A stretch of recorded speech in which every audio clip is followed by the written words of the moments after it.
ಎಲ್ಲರಿಗೂ ನಮಸ್ಕಾರ. ಗ್ರಾಮೀಣ ಮಟ್ಟದ ಶೈಕ್ಷಣಿಕ ಕ್ಷೇತ್ರದಲ್ಲಿ ಮಹತ್ವದ ಬದಲಾವಣೆಯ ತರುವ ಉದ್ದೇಶದಿಂದ ಜಾರಿಗೆ ತಂದ ಗುರುಗಳು ಬಂದರು ಗುರುವಾರ ಎಂಬ ವಿನೂತನ ಪ್ರಯೋಗದ ಅನುಷ್ಠಾನದ ಬಗ್ಗೆ ನಾವೆಲ್ಲರೂ ತಿಳಿಯಲೇಬೇಕು. ದಿನದಿಂದ ದಿನಕ್ಕೆ ಹೊಸ ತಂತ್ರಜ್ಞಾನಗಳ ಆವಿಷ್ಕಾರವಾಗ್ತದೆ.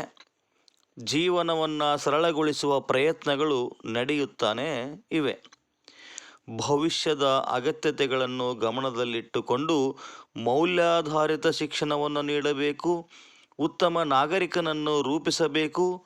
ಸಶಕ್ತ ಭಾವನೆಯ ಸಮಾಜವನ್ನು ನಿರ್ಮಾಣ ಮಾಡಬೇಕು.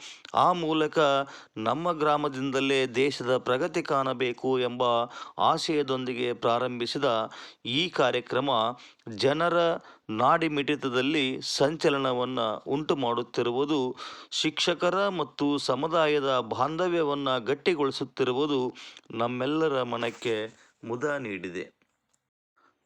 ಹಿಂದುಳಿದ ಅವಕಾಶವಂಚಿತ ಗುಂಪುಗಳಿಗೆ ವಿಶೇಷ ಗಮನ ನೀಡಿ ಸಮಾನತೆಯ ಅವಕಾಶಗಳನ್ನು ಒದಗಿಸಿ ಉತ್ಕೃಷ್ಟ ಸಾಧನೆ ಮಾಡಲು ಪ್ರೇರೇಪಿಸುತ್ತಿದ್ದೇವೆ.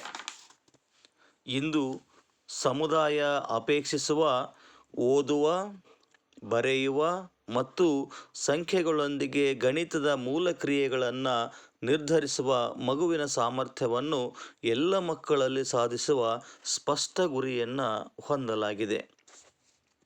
ಸರ್ಕಾರಿ ಶಾಲೆಗಳ ಮೇಲಿನ ವಿಶ್ವಾಸಾರ್ಹತೆಯನ್ನು ಸ್ಥಾಪಿಸುವ ನಿಟ್ಟಿನಲ್ಲಿ ಶಾಲೆಯಲ್ಲಿ ನಾವು ಒನ್-ಆನ್-ಒನ್ ಬೋಧನೆಗೆ ಹೆಚ್ಚು ಆದ್ಯತೆಯನ್ನು ನೀಡಬೇಕು. ಕಲಿಕಾ ನ್ಯೂನತೆಯನ್ನು ಹೊಂದುವ ಮಕ್ಕಳಿಗೆ ನಿರಂತರ ಬೆಂಬಲ ನೀಡಬೇಕು. ಅಂತಹ ಬೆಂಬಲ ಬೇಗ ದೊರಕಿದರೆ ಉತ್ತಮ ಪ್ರಗತಿ ಕಾಣಲು ಸಾಧ್ಯ ಎಂಬ ಹಿನ್ನೆಲೆಯಲ್ಲಿ ಗುರುಗಳು ಬಂದರು ಗುರುವಾರ ಕಾರ್ಯಕ್ರಮ ಅನುಷ್ಠಾನಗೊಳ್ಳುತ್ತಿದೆ. ಧನ್ಯವಾದಗಳು.